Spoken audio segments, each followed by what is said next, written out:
Audace. Place à l'audace. Hello à tous, ici Chloé Genico et bienvenue dans mon podcast. Pour vous donner un avant-goût, je vous laisse découvrir cet extrait de mon nouvel épisode à venir dès demain matin. Mais j'ai quand même vu un changement dans mon corps quand j'ai arrêté la pilule. Je suis devenue plus sèche. Mais depuis, en fait, j'ai aucun problème. Après, je suis pas l'athlète la plus sèche. C'est un objectif pour toi ?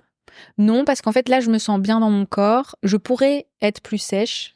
Mais je me dis que je suis parvenue à trouver un équilibre entre performance et ne pas être blessée aussi. Et c'est ça qui est difficile. Ouais. Hein. Donc, je pense qu'il faut trouver un équilibre. Et moi, j'ai trouvé l'équilibre physique, mental aussi, parce que c'est tout le temps se priver. Je pense que dans la longueur, ça va pas tenir non plus. Donc, c'est un peu à chacun à trouver sa façon de travailler. Donc là, on est en hiver et c'est pas encore trop grave si je suis pas trop sèche. Mais souvent, à partir de mois d'août, septembre, quand il y a les championnats, je suis plus sèche parce que déjà, il y a beaucoup plus de stress. Et puis, je fais peut-être un peu plus attention à ce que je mange. Mais là aussi, c'est une nouvelle dynamique parce que maintenant que je fais du 800, j'ai eu un call justement il y a 2 jours avec une nutritionniste qui m'a dit que, étant donné que je faisais beaucoup plus de kilomètres, beaucoup plus de volume, je devais changer un peu plus, manger un peu plus de pain, de pâtes quand même pour donner plus d'énergie. Plus de féculents. Voilà, plus de féculents parce que je me dépense beaucoup plus qu'avant. Tu le sens, toi ? La fatigue Je sens que c'est une autre forme de fatigue, mais je suis tellement habituée à la souffrance parce que le 400, c'est dur. C'est très dur. Que ici, en fait, c'est dur aussi, mais c'est pas plus dur que le 400. Donc, en fait, voilà, ça va, j'arrive à encaisser. Et pour l'instant, mon corps arrive à tenir le coup aussi. Donc ça, j'ai de la chance parce que c'est une charge d'entraînement qui est beaucoup plus grande sur les pieds, sur les mollets.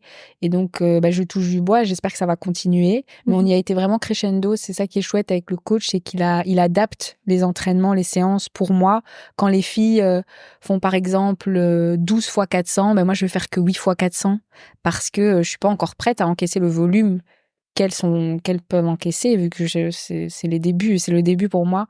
Mais donc voilà, c'est quand même des changements et il faut pouvoir adapter un peu sa façon de manger pour justement ne pas se blesser. En janvier, je pars en stage d'entraînement en altitude.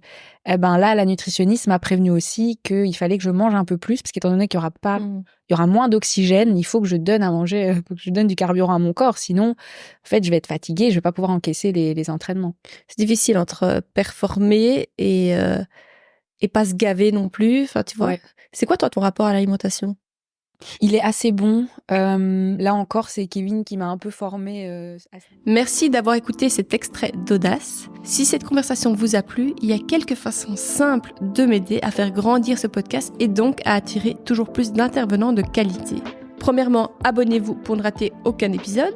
Ensuite, vous pouvez par exemple partager cet épisode autour de vous. C'est grâce à vous qu'Audace peut toucher toujours plus de monde. Et enfin, rejoignez-moi sur les réseaux sociaux sur lesquels je suis très active. J'adore échanger avec vous via ces canaux et avoir l'opportunité de vous faire découvrir les coulisses de ce métier. Vous pouvez me retrouver sous le nom d'Audace Podcast ou encore sous mon propre nom, Chloé Genico. Et je vous dis à demain pour la diffusion de l'épisode dans son intégralité.